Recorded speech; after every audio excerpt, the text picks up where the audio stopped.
안녕하세요. 중졸검정고시 합격을 위해서 열심히 공부하고 계신 여러분 만나서 반갑습니다. 중졸검정고시 사회 공부를 함께하고 있는 사회 강사 명효영입니다. 자, 이번 시간 네 번째 특강 시간인데요. 네 번째 시간. 제가 생각할 땐 특강 내용 중에서 가장 어려운 그런 내용이 아닐까 싶습니다. 또다시 경제 관련된 이야기 나누는데요. 국내에서 이루어지는 국민경제, 그리고 보통 우리나라 경제가 성장했다라는 표현 많이 들어보셨죠? 경제 성장은 어떤 모습을 가리킬까? 이런 걸 살펴보는 것에서부터요. 오늘날은 국내에서만 경제 활동이 이루어지는 게 아니잖아요. 세계화라는 걸 이미 공부하고 오셨기 때문에 세계적으로 경제 활동이 이루어지고 있다는 건 쉽게 알고 계실 겁니다. 그런 것과 관련해서 국제 경제와 세계화, 국내에서 이루어지는 모습, 국제적으로 이루어지는 모습, 이 두 가지 내용을 함께 살펴보도록 할 텐데요. 먼저 국내에서 이루어지는 국민경제 관련해서요. 국민경제와 관련된 경제 주체, 그리고 국내에서 이루어지는 경제활동이다 보니까 국내 총생산이라는 조금은 어려운 경제 용어 알아볼 준비하시면 되고요. 더불어서 물가라는 단어 많이 들어보셨을 거예요. 대체로 우리나라에서는 물가가 너무 비싸다, 물가가 계속 상승하고 있다, 이런 표현 익숙하게 들어보셨을 텐데요. 물가가 도대체 뭘까? 물가가 상승하면은 우리에게 어떠한 영향을 미칠까? 그런 거 살펴볼 겁니다. 그리고 실업 문제 심각하다라는 것도 또 들어보셨죠? 그래서 이게 다 사회 내용인 거예요. 우리가 살아가고 있는 사회에 대해서 살펴보는 게 사회 교과서 내용인 거 알고 계시죠? 다 들어봤어요. 도대체 실업, 우리 경제 생활에 어떤 영향을 끼칠까? 그리고 실업 공부하실 때에는요, 실업이 종류가 각각 달라요. 실업의 종류 정확히 구분하고요. 그러한 실업 문제를 해결하기 위한 노력은 무엇인지 종류에 따른 노력 구분해서 정리할 준비하시면 됩니다. 자, 그럼 먼저는 국민경제 및 국내 총생산 알아보도록 할게요. 자, 국민경제라고 하는 것은요, 한 나라 안에서 가계, 기업, 정부가 서로 긴밀하게 영향을 주고받으면서 이루어지는 모든 경제활동을 가리킵니다. 아, 나라 안에서 이루어지는 경제활동? 그런데 나라 안에서 가계, 기업, 정부 각각의 경제 주체가 어떠한 일을 하는지 제가 좀 표로 먼저 구분을 해봤어요. 자, 가계 같은 경우는 이제 우리 집이라고 생각하시면 돼요. 우리 집에서 제가 돈 벌러 나와 있는 거잖아요. 강의합니다 라고 하는 건 제 직업이에요. 돈을 벌고 있구나 쉽게 표현할 수 있죠. 이런 식으로 저는 기업에 저의 노동을 제공하면서 일을 하는 거예요. 그리고 제가 또 돈을 벌면 일부 은행에 저금을 해요. 그런 식으로 기업에서 경제활동에 필요한 자본을 또 각 가게에서 제공해주는 그런 모습도 나타나죠. 그 다음에 토지도 제공해줘요. 어떤 건물을 임대해줍니다 라고 할 때 그 건물 주인이 나름 토지를 기업에 빌려주었다라고 말할 수 있습니다. 이런 식으로 일도 하고 건물이나 땅도 빌려주고 돈도 빌려주는 그런 활동을 가계라는 경제 주체가 하고 있는 겁니다.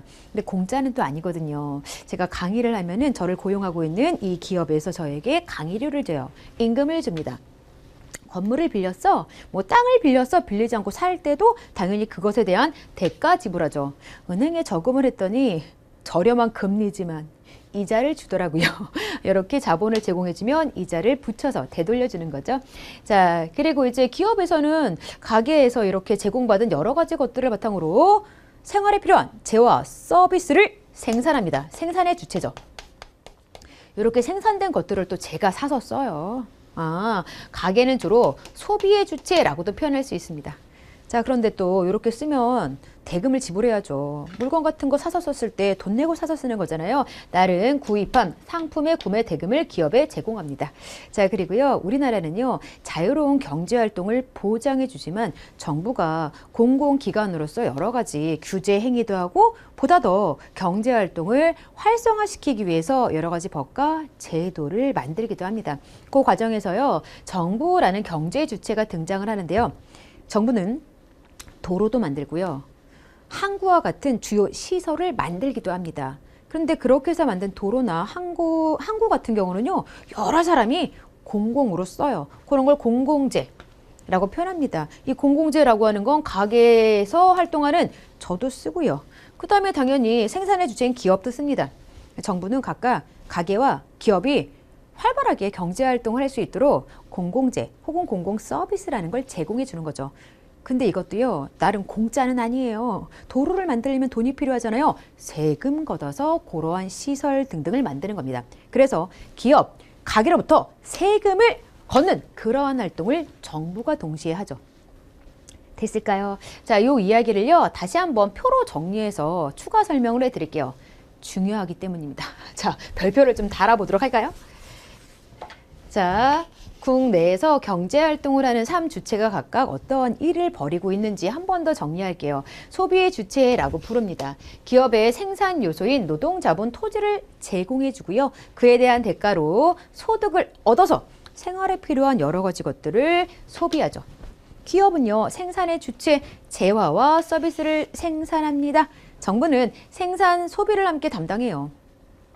자, 생산을 한다라고 하는 건 공공재 생산해서 제공해 주잖아요. 그렇지만 정부에서 여러 나라 살림을 할 때 여러 가지 것들을 당연히 사서 소비를 해야 되겠죠. 자, 세금으로 공공재를 생산한다. 국민 생활에 필요한 재화 서비스를 또한 소비하기도 합니다. 경제 질서를 확립하기 위해서 여러 가지 법과 제도를 만들고요. 경제 활동을 조정하기도 합니다. 대기업이 횡포를 부려서 불공정 거래를 하는 행위가 발각되면은 그것에 대해서 조정하는 것도 정부가 하는 일이구나, 이렇게 정리하시면 돼요. 됐을까요? 다음으로 넘어가서요, 국내 총생산, 요게 좀 어렵죠. 영어로 GDP라고도 표현합니다. 의미부터 살펴보도록 할게요. 국내 총생산이잖아요. 나라 안에서 라는 뜻이죠. 나라 안에서죠. 국내니까. 자, 한 나라 안에서 이루어지는 생산활동을 가리키는데요. 일정 기간이 정해져요. 보통은 1년 단위로 기간을 정하곤 합니다. 1년 단위로 우리나라 안에서 이루어진 새롭게 생산된 모든 생산물의 최종적인 시장 가치를 합한 것을 국내 총생산이라고 불러요. 근데 국내 총생산 5글자만 들어도 나라 안에서 생산된 여러 가지 것들의 총합이겠구나. 근데 언제부터 언제까지 생산한 거야? 기간이 정해져야지 뭔가 계산이 수월해질 거잖아요. 보통 일정 기간을 1년 단위로 정하곤 합니다. 2015년 대한민국의 국내 총생산은 어느 정도일까? 그런 걸 계산을 하는 거예요. 그런데 이때 이제 조심하실 게 있어요. 조심하실 내용을 제가 따로 또 정리를 해봤어요. 일정 기간이라고 하는 건 해당 기간 동안 보통 1년 기준으로 생산된 것만 포함이 됩니다. 이 이야기는요, 그 기간 전에 이미 생산이 이루어진 중고품은 제외된다는 거예요. 또 중고품도 시장에서 거래가 되거든요. 저는 중고품을 많이 애용하는 편이라서 제가 특별히 이제 중고품 시장에서 분명히 돈을 주고 샀어요. 그랬음에도 불구하고요, 중고품이라고 하는 건 생산 시기가 일정 기간보다 다른 그러한 시기에 이루어졌기 때문에 중고품은 올해의 국내 총 생산을 계산할 때에는 제외하는 거예요. 아셨죠? 자, 그리고 한 나라 안에서라고 하는 것은요, 우리나라 안에서 생산활동에 참여하고 있는 사람들은 외국 국적을 가진 사람들도 있어요. 상관없어요. 나라 안이라는 이 공간이 중요한 거지, 이 나라 안에서 생산활동에 참여한 사람이 외국인이냐 내국인이냐, 그건 중요한 게 아닙니다. 여기에서 이제 헷갈리시는 경우가 많기 때문에 국적에 관계없이 그 나라 안에서 생산된 것은 모두 포함한다. 요거 잘 정리하시면 돼요. 그런데 또 여러분이 헷갈리시는 게 있어요. 우리나라 사람이 외국에 가서 해당 기간 동안 생산한 것은 포함하지 않나요? 안 와요. 나라 아니라니까요. 아셨죠? 우리나라 사람이에요. 그렇지만 외국에서 그 사람이 한 생산활동에 해당하는 가치는 절대 국내 총생산에 포함하시면 안 됩니다. 외국 기업이 국내에서 생산한 것은 포함.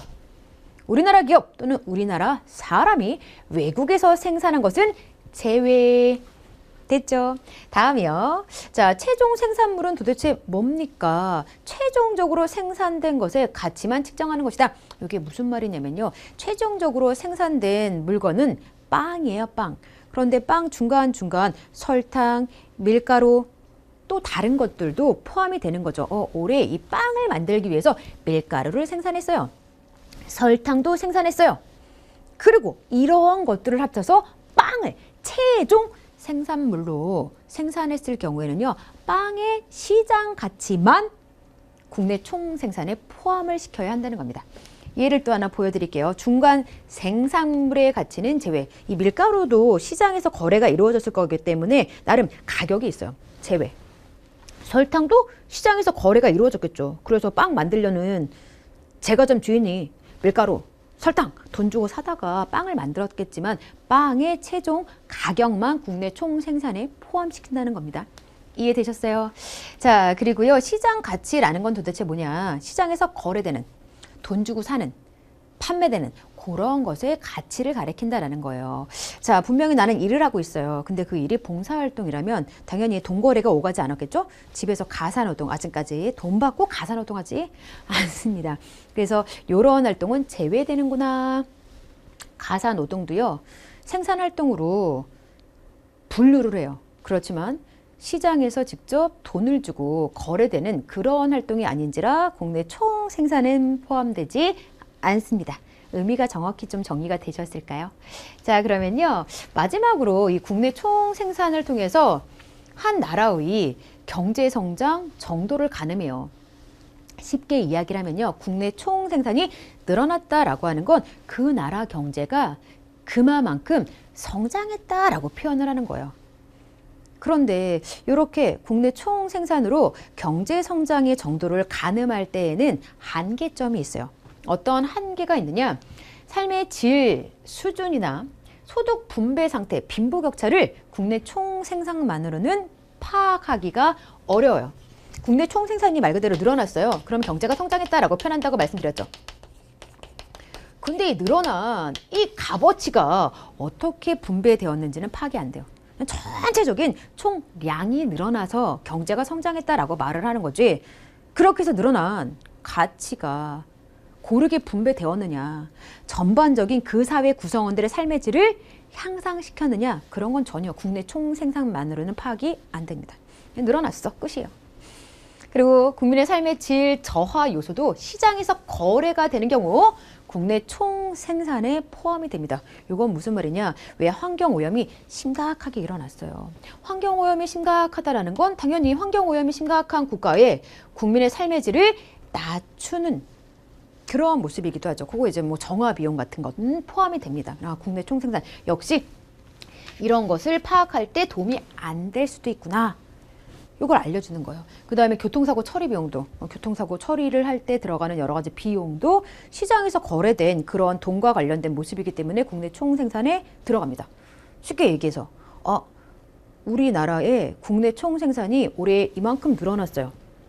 근데 이만큼 늘어난 게 대체로 이러한 비용에 들어간 것들입니다. 뭐야, 환경오염이 심각해서 그거 처리하는 과정에서 국내 총생산 늘어난 거고, 교통사고가 엄청 늘어나서 그거 처리할 때 여러 가지 것들이 생산 비용으로 들어간 것일지라도 국내 총생산에 다 포함을 시킨다는 거죠. 그래 놓고 결과적으로 한국의 경제는 성장했습니다. 이렇게 말해버리고 끝낸다는 거예요.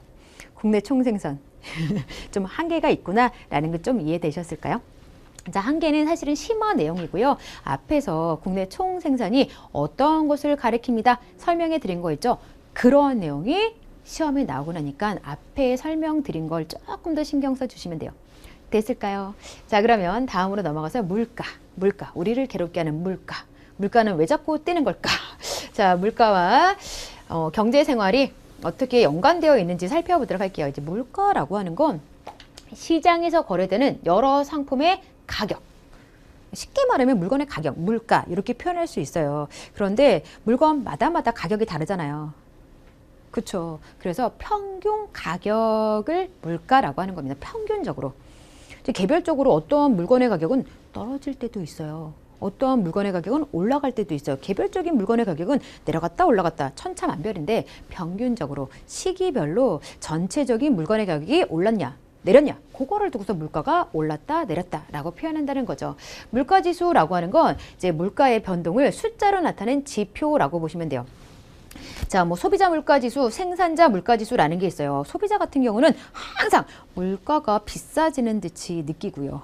생산자 같은 경우는 또 거꾸로의 느낌을 더 많이 받아요. 생산자는 물건을 만들어서 판매하려는 욕구를 가지고 있다 보니까 왜 이렇게 물가가 좀 빨리빨리 안 오르나. 내가 생산한 물건의 가격이 좀 올라야지 더 많은 이윤을 남길 수 있는데 그런 식의 좀 마음의 상태가 다르곤 하다라고 합니다. 그런데 우리가 보통 물가가 올랐다라고 표현하면요. 소비자 물가 지수를 가리키는 거예요. 소비자. 자, 기준 시점의 물가를 100으로 하고 비교 시점의 물가를 측정한 값이 물가지수로 보통 계산이 됩니다. 물가지수가 105라고 계산이 되면요. 기준 연도에 비해 물가가 5% 상승했구나 라는 뜻으로 이해하시면 돼요. 100보다 아래 숫자는 물가가 내려갔네. 100보다 위의 숫자로 물가지수가 계산되면 물가가 오른 경우를 가리키는구나. 이렇게 정리해 두셔도 돼요.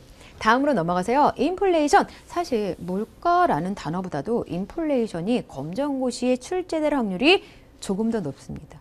자, 인플레이션이라는 단어도 들어보신 적 있을 것 같은데 물가가 높은 수준으로 계속해서 오르는 현상이에요. 오르는 현상. 이제 물가가 지속적으로 계속 오르니까 당연히 국민들은 경제 생활에 어려움을 느끼겠죠. 왜 이렇게 버는 돈은 적은데 쓰는 돈은 많지? 뭐 10,000원 들고 장 보면 몇 개 사지도 않았는데 지갑이 바닥나요. 뭐 이런 거 제가 체험하고 있는 요즘 생활입니다. 자, 그러면 물가는 왜 이렇게 지속적으로 오를까? 인플레이션이 나타나는 원인을 정리를 제대로 해두셔야 될 텐데요.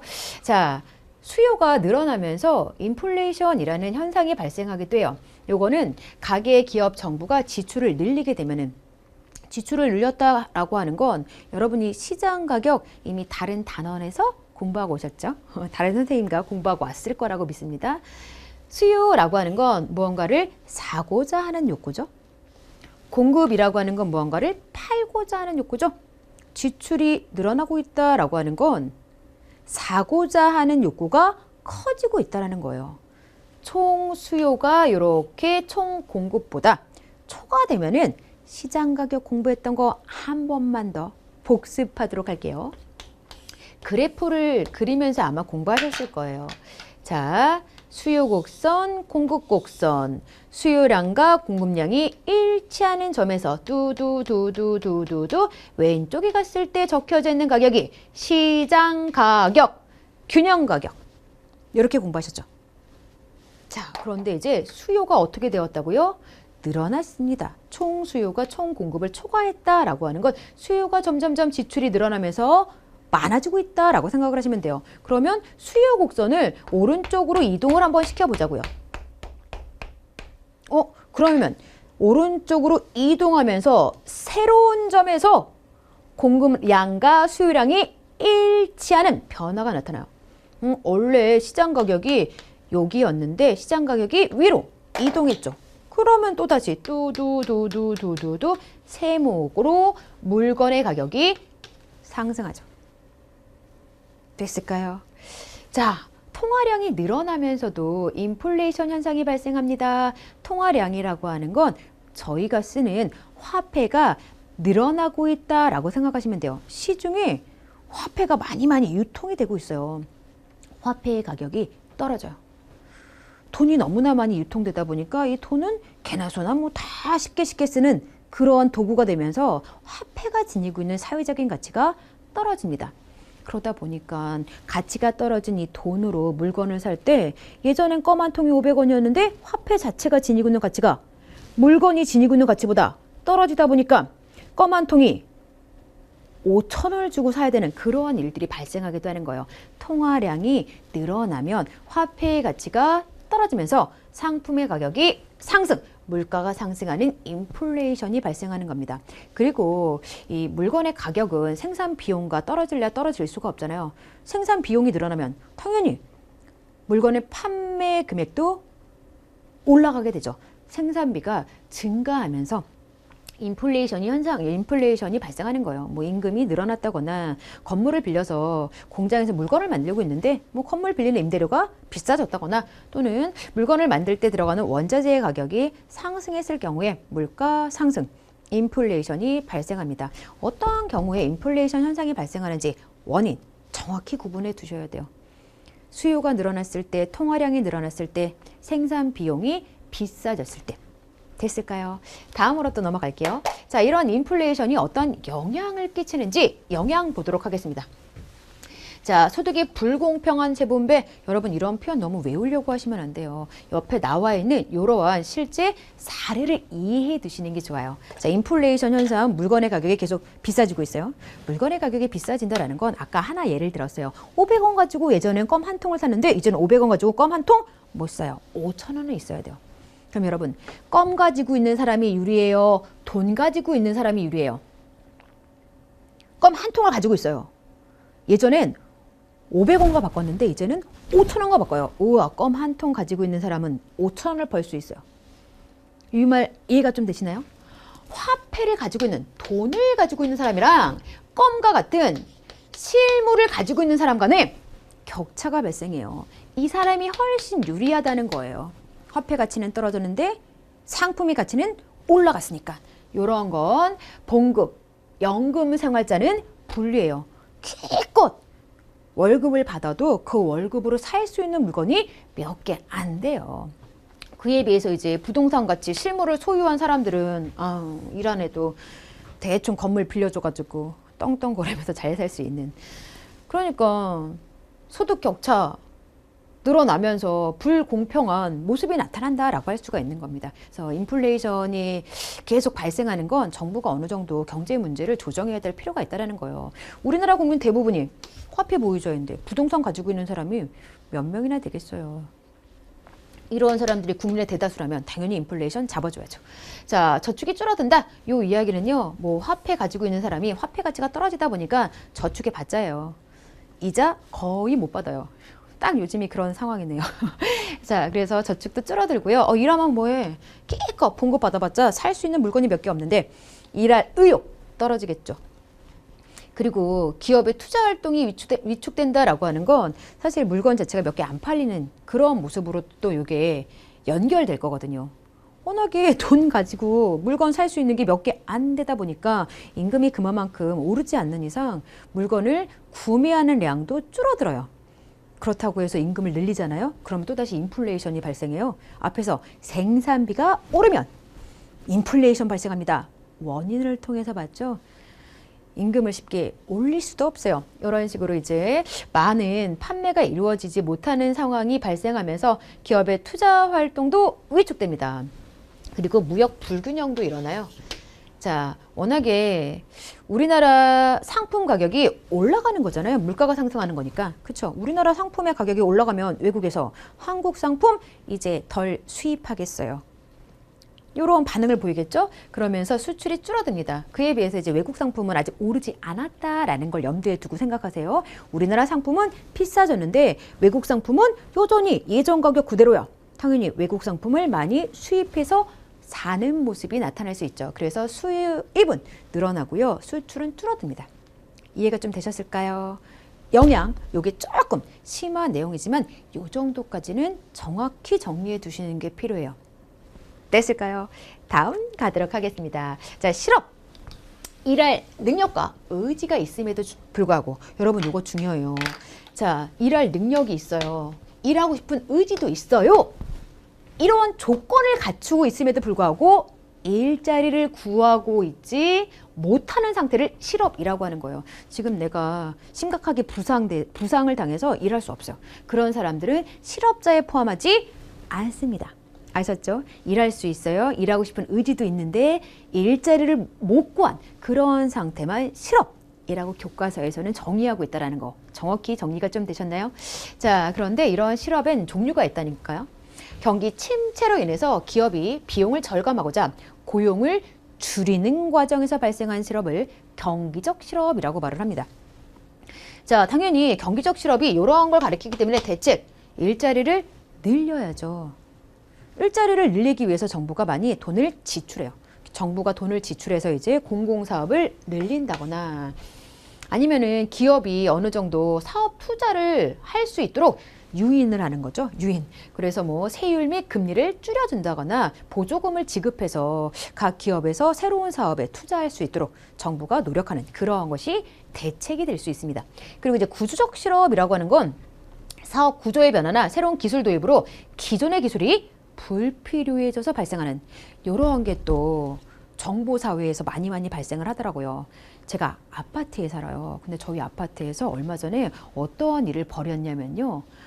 아파트 경비 인력을 반으로 줄이겠다. 그런 발표를 했어요. 얼마 전까지 100여 명의 경비원들이 있었다라고 예를 듭시다.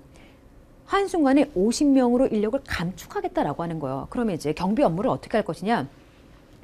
기계 설치해서 정보 시대에 뭐가 걱정이냐. 과학기술이 이렇게 뛰어난데 다 사람이 하던 업무를 기계로 대체하겠다.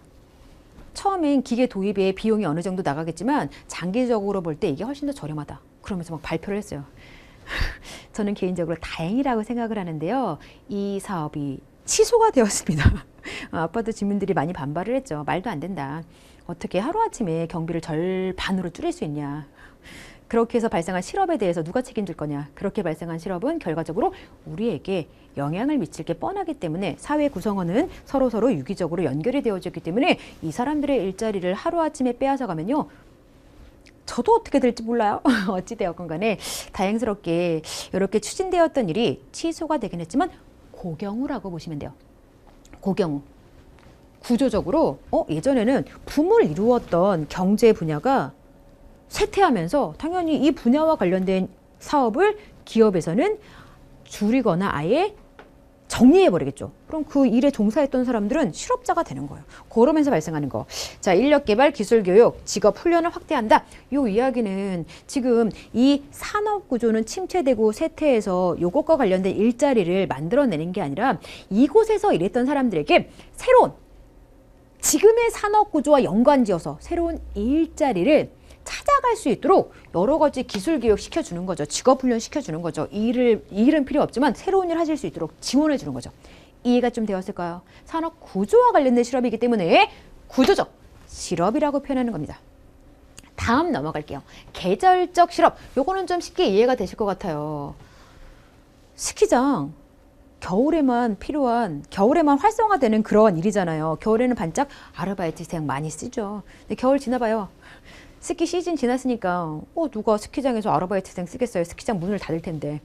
여름은 또 거꾸로 수영장 아르바이트 많이 고용합니다. 그렇지만 그 시기가 지나면 그 일 자체가 이제 안 이루어지곤 하기 때문에 계절적으로 특정 시기에는 고용되었다가 특정 시기가 지나면 해고되는 그런 모습과 관련해서 발생하는 실업을 계절적 실업이라고 표현하는 겁니다.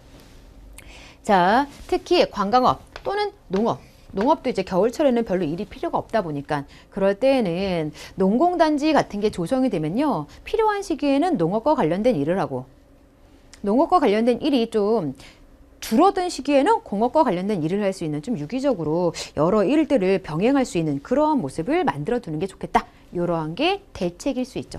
마찰적 실업이라고 하는 건 요거는 약간 자발적 실업에 해당하기도 해요. 더 나은 일자리를 구하기 위해서 직장을 그만두어서 일시적으로 발생하는 그러한 실업을 가리키는데요. 어쨌든 본인 스스로가 지금의 일자리보다 더 나은 직업을 원하는 거잖아요. 지원해줘야죠. 그래서 고용지원센터를 운영한다거나 새로운 일자리, 더 나은 일자리를 쉽게 구할 수 있도록 취업 정보 제공, 이러한 노력이 필요합니다.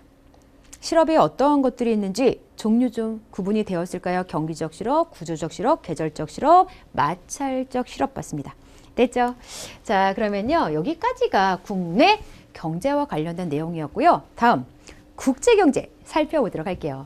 자, 국제거래와 관련해서 국제경제라는 게 드러나는 거기 때문에 국제거래? 요거부터 살펴볼 거예요. 국가 간의 생산물, 생산 요소 등이 국경을 넘어 거래되는 모습입니다. 그런데 여기에서는요, 특징, 요게 특히 중요해요. 여기다가 별표를 달아드리도록 할게요.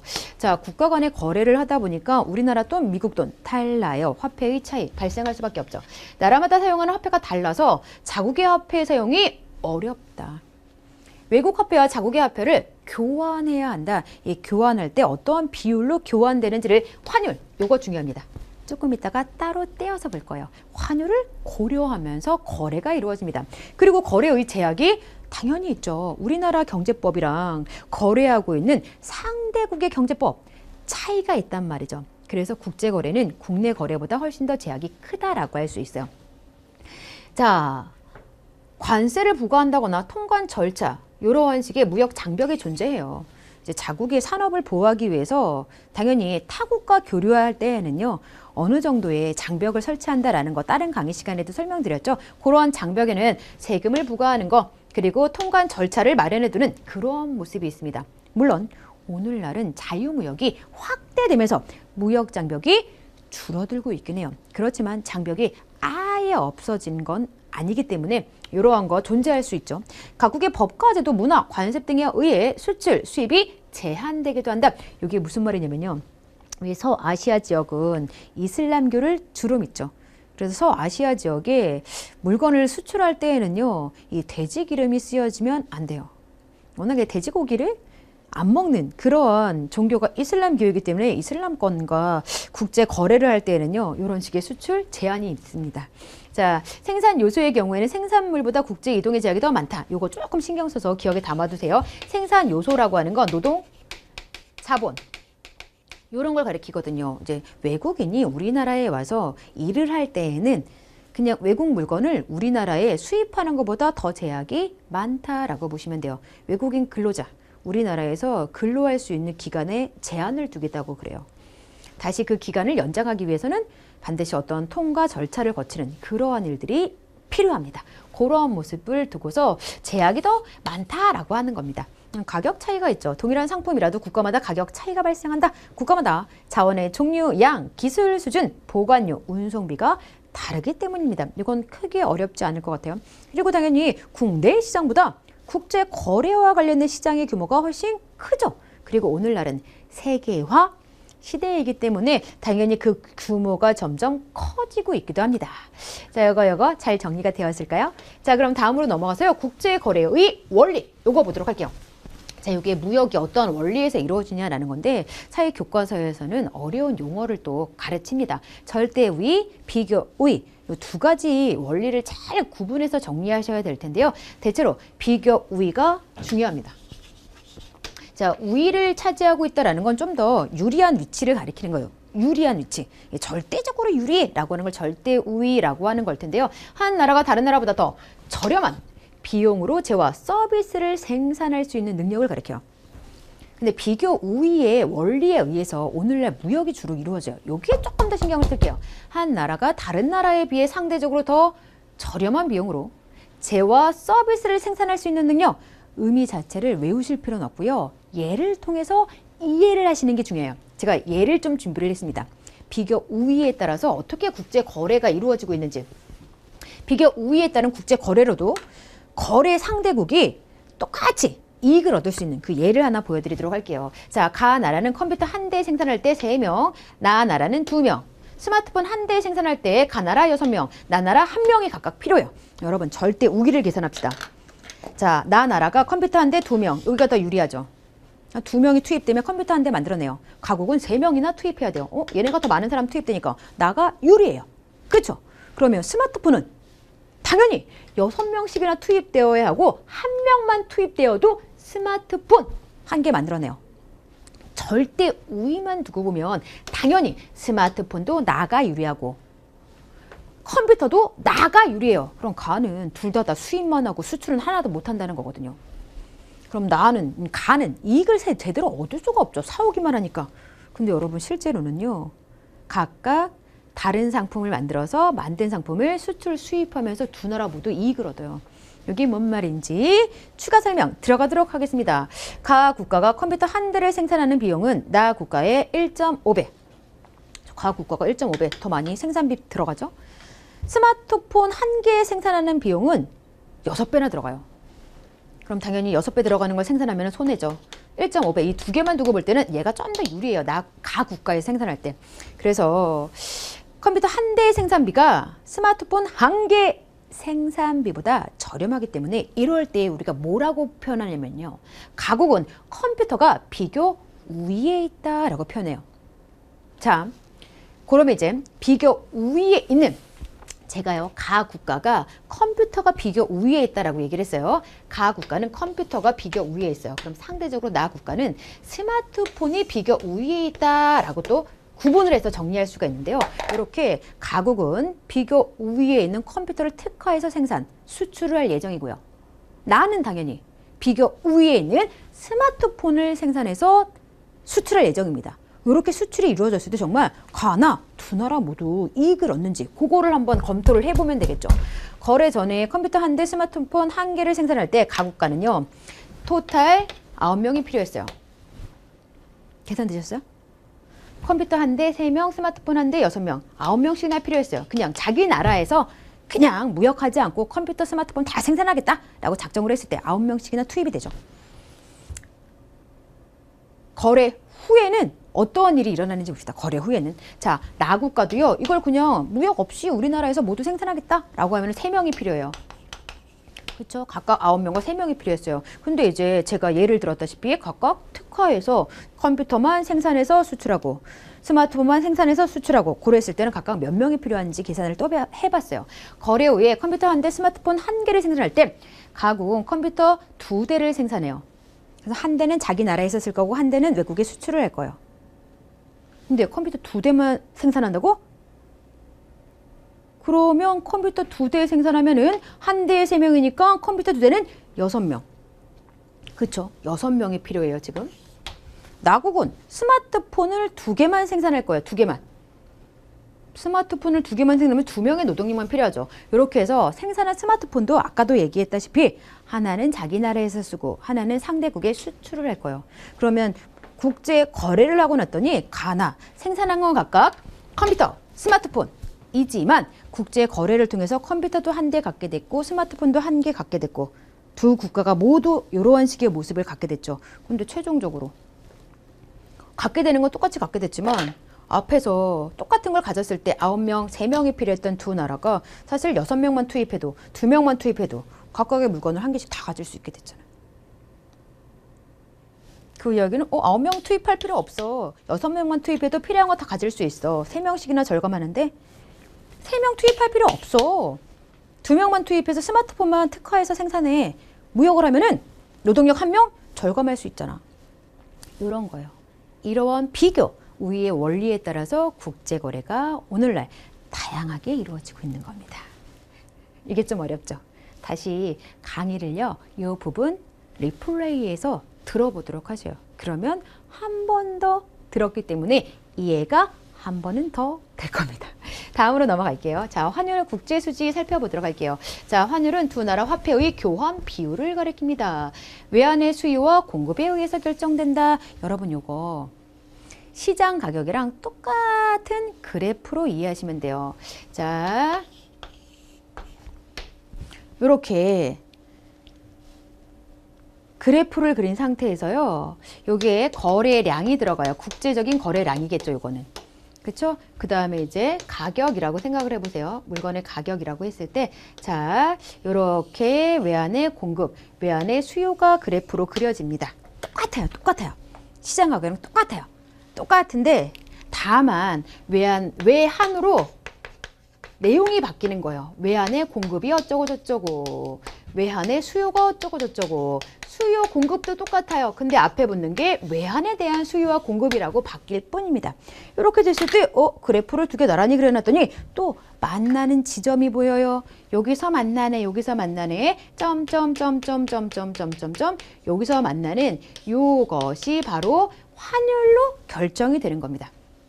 외환의 수요와 외환의 공급에 의해서 환율이라는 게 결정이 되는 거구나. 항상 두 그래프가 만나는 점에서 점점점점점점 갔을 때의 그 금액이 환율에 해당하는 금액이다라고 보시면 됩니다. 됐을까요? 자, 그런데 이러한 외환에 대한 수요와 공급도 변동을 할 때가 있어요. 외환에 대해서 더 많이 사고자 하는, 쓰고자 하는 그러한 모습이 발생했다라고 하는 건 수요가 바로 뭔가를 하고자 하는, 쓰고자 하는, 소비하고자 하는 그런 욕구이기 때문에 만약에 수요가 늘어났어요. 그럼 수요 곡선 자체를 앞에서 다른 문제 설명할 때 이미 보여드린 바와 같이 오른쪽으로 이동시킵니다. 오른쪽으로 수요 곡선이 이동한과 동시에 새로운 점에서 만나는 변화가 일어났죠. 점점점점점점점. 환율이 올라가네. 이런 식으로. 자, 더러더러 이제 수요가 늘어나기만 하는 건 아니거든요. 줄어들 수도 있어요. 그럼 줄어들었다라고 하는 건 또다시 왼쪽으로 줄어드는 식의 그래프 이동을 시켜서 요렇게 왼쪽으로 수요 곡선이 이동하고 났더니 또다시 요 지점에서 만나는 모습이 나타나잖아. 점점점점점점점 요렇게. 환율이 낮아졌네? 환율이라고 하는 건 변동하는 거예요. 이렇게. 그런데 어떻게 변동하느냐. 환율이 오를 수도 있고 낮아질 수도 있는데 이러한 것에 영향을 끼치는 게 수요 공급이구나 라는 거. 다음으로 넘어가서요. 자, 환율이 상승했을 때 하락했을 때 어떠한 원인에서 상승하고 하락하는지 결과민 영향은 어떠한지 요게 또 중요해요. 요게 응용 문제로 나올 수 있습니다. 이거 신경 써 주셔야 될 텐데요. 환율이 상승했다라고 하는 것은요. 자, 미국 돈인 이제 달러가 이제 국제적으로도 많이 받아들여지고 있는 국제 화폐이기 때문에요. 제가 달러를 예로 해서 설명해 드릴게요. 자, 1달러가 1,000원에 교환이 됐어요. 1달러가 1,000원이었어요. 자, 그런데 환율이 상승했다라는 건 1달러를 우리나라 돈으로 바꿀 때 1,500원이 이제 들어간다는 거예요. 뭐야, 1달러를 바꿀 때 우리나라 돈이 더 많이 들어가네. 많이 들어가죠. 상승이라고 표현하는 거예요. 많이 들어가죠. 우리나라 돈이. 우리나라를 기준으로 표현하는 거예요. 교환할 때 비율이 올라갔기 때문에 상승이라고 표현이 됩니다. 그 이야기는 이제 우리나라 돈의 가치가 떨어졌다는 거죠. 이 이야기는 1달러짜리 미국 상품을 또 예로 한번 듭시다. 1달러짜리 미국 상품을 한 개 살 때 1,000원만 내도 됐어요. 근데 이제 1,500원씩이나 내야 되는 그런 모습이 발생했구나 라고도 생각하시면 됩니다. 근데 이렇게 환율이 상승하는 경우는 제가 조금 전에 그래프에 예를 들었잖아요. 외환의 수요가 늘어나도 혹은 공급 곡선이 또 이동하는 경우도 있잖아요. 공급 곡선이 이렇게 감소하는 식으로 왼쪽으로 이동해도 점이 여기에서 여기로 이동하기 때문에 또다시 환율이 상승했다라는 결과가 초래되는 거예요. 이런 식으로 수요 같은 경우는 늘었을 때, 공급 같은 경우는 줄었을 때 결과적으로 환율이 상승합니다. 이렇게 우리나라 돈의 가치가 뚝 떨어져서 1,000원으로도 미국 상품 1달러짜리 한 개를 살 수 있었던 게 1,000원으로는 똑같은 1달러짜리 상품을 살 수 없는 그런 상황이 발생하게 되는 거죠. 그래서 국내 생산이 확대되고 고용이 확대되고 수입이 감소하고 물가가 상승한다. 이거는 또 무슨 말입니까? 자, 여기에서 수입이 감소한다는 건 상대적으로 수출은 늘어난다는 거거든요. 자, 요거랑 요게 거의 맞물려서 진행이 돼요. 수입이 줄면 수출이 늘어나요. 거꾸로 수출이 줄면 수입이 늘어나는 그런 변화가 맞물려서 진행이 되곤 하는데요. 이 이야기는 예를 들어서 미국이 이제 우리나라 물건을 사가는 상황이 돼 보세요. 3달러로 자, 3달러를 줬을 때 미국이요. 어떠한 식으로 우리나라 물건을 사갈 수가 있냐면요. 옛날 같은 경우는 자,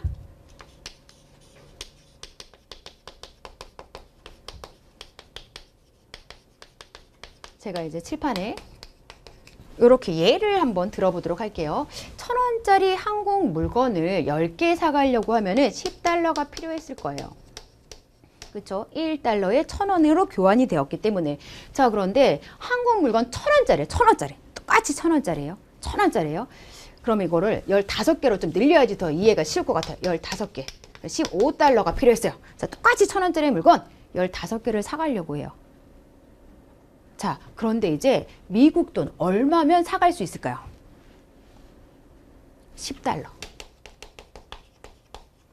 왜 1달러의 가치 자체가 1,500원으로 지금 뛰어 있잖아요. 10달러가 15,000원의 값어치를 우리나라에서 갖게 됐다는 소리예요.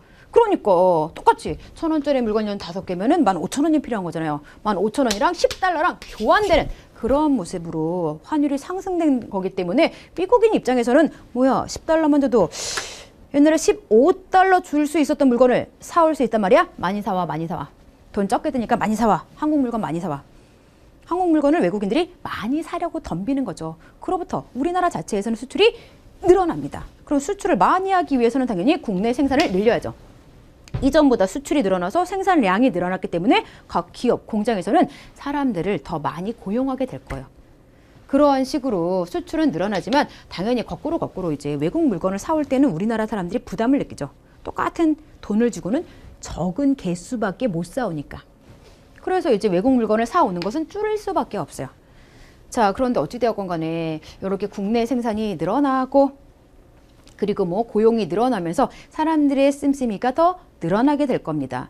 지출이 늘어날 거다라는 소리예요. 앞에서 근데 이미 봤어요. 인플레이션의 원인에서 지출이 늘어나면서 물가가 상승하는 인플레이션이 발생하곤 했죠. 그래서 요게 그냥 앞에 내용만 보면은 우와 수출 늘어났어, 고용 확대되었어, 좋아졌네 라고 생각이 들겠지만 차츰차츰 물건 상승이라는 인플레이션을 일으킬 수도 있습니다. 자, 이제 환율 하락 같은 경우는 다 거꾸로라고 생각하시면 돼요. 거꾸로. 자, 미국 물건 1달러짜리 1,000원 주고 사왔는데 500원만 주고도 사올 수 있어요. 아싸, 500원 주고도 미국 물건 사올 수 있어. 그 이야기는 똑같은 1,000원으로 1달러짜리 미국 물건을 2개 수입해 올 수 있다는 거예요. 수입하는 게 유리하죠. 그래서 수입이 늘어납니다. 수출은 줄어들겠죠. 자, 수입이 늘어난다라고 하는 거, 수출이 줄어든다라고 하는 건 우리나라에서 물건을 많이 만들 필요가 없잖아요. 우리나라 안에서 만들 필요가 없으니까 생산이 위축됐어. 공장 기계 몇 대 안 돌려요. 당연히 고용 줄어들죠. 자, 그렇지만 이런 식으로 해서 이제 소비가 줄게 되면은 비싸지고 있었던 물건의 가격이 점점 낮아지면서 안정되는 그런 모습이 나타나기도 합니다. 자, 이제 다음으로 넘어가도 될까요? 환율 상승 하락 하나만 정확히 잡으시면요. 반대의 상황은 그 내용도 거꾸로이기 때문에 하나 정확히 잡아서 이해하시면 돼요. 됐을까요? 자, 그러면 다음 국제 수지라는 걸 또 알아보도록 할게요. 일정 기간 동안 국제 거래를 통해 국내로 들어온 돈과 외국으로 나간 돈을 집계한 것. 국제 거래라고 하는 건 수입, 수출, 요게 이제 병행되는 모습으로 나타나잖아요. 무역이니까요. 그렇기 때문에 국내로 들어오는 돈도 있고요. 외국으로 나가는 돈도 있어요. 요걸 이제 좀 계산을 해봐야지 수지가 제대로 맞았는지 아니면 적자를 받는지 이런 게 또 계산이 될 거예요. 그래서 이제 흑자, 적자 이런 걸 이제 혹시 뉴스를 통해서 접해본 적이 있으면 우리나라가 올해 흑자입니다. 적자입니다. 국제 수지가 플러스냐 마이너스냐 이런 걸 이제 합계하는 국제 수지가 있어야지만 흑자인지 적자인지 판단이 되는 거거든요. 그거 한번 보도록 할게요. 자, 국제수지라고 하는 건요, 경상수지, 뭐 자본, 금융계정, 종류가 또 여러 가지로 나뉘어요. 되게 말이 어려울 텐데요. 주로는 경상수지라는 걸 기준으로 국제수지가 계산이 됩니다. 경상수지에 조금 더 초점을 맞춰서 공부하시면 되는데요. 보통 이제 국제거래라고 하면은 상품이 오가는 거, 서비스가 오가는 거, 이런 모습을 많이 상상하시죠.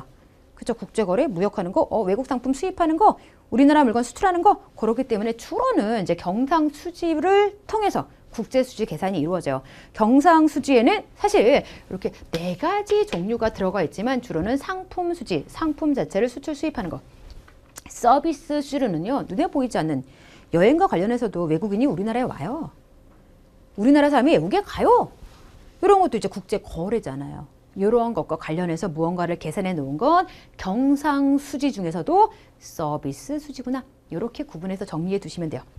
그 다음에 아래 나와 있는 것 중에 특허권을 또 판매 외국에 할 수도 있고요. 외국에서 우리나라를 상대로 특허권을 판매할 수도 있어요. 이런 것도 국제 거래에서 이루어지는 모습일 수 있다는 거죠. 그러면서 계산이 이루어지는 걸 국제 수지 중에서도 자본금융계정 중 자본계정이라고 분류가 된다라는 거예요. 근데 이런 건 너무 어려워서 거의 검정고시엔 안 나와요.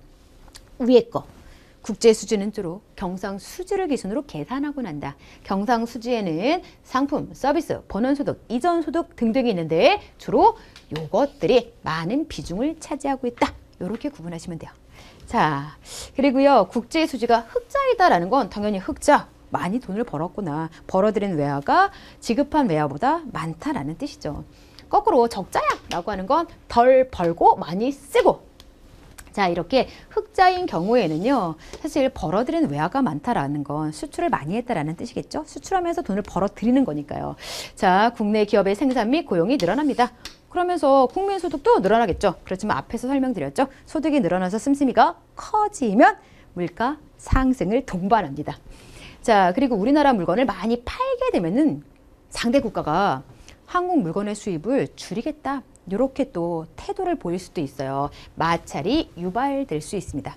거꾸로 적자라고 하는 건 수출이 수입보다 적었다라는 거잖아요. 외국 물건을 많이 사왔지 우리나라 물건을 많이 못 팔았네? 그런 건 이제 국내 기업의 생산이 줄었다. 당연히 실업 줄어들겠죠. 소득 줄어들겠죠.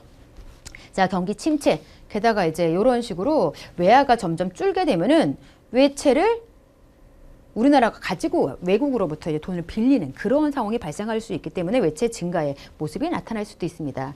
자, 물가 안정과 경제 성장을 위해 장기적으로 국제 수지는요, 흑자만 좋은 건 아니에요. 흑자가 나면은 이런 식의 추가 문제가 발생할 수 있잖아요. 그래서 흑자니까 무조건 좋아라고 판단할 게 아니라 균형을 이루는 것이 가장 바람직하구나 이렇게 정리하시면 되겠습니다. 됐을까요?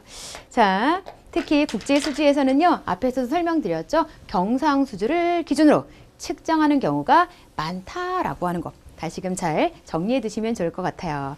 자, 이렇게 해서 어려운 경제 이야기 모두 마무리가 되었습니다. 자, 비교 우위. 그거 좀 헷갈리실 것 같아요. 그거 다시 한번 꼭 복습하시는 거 잊지 말고요. 환율 어렵습니다.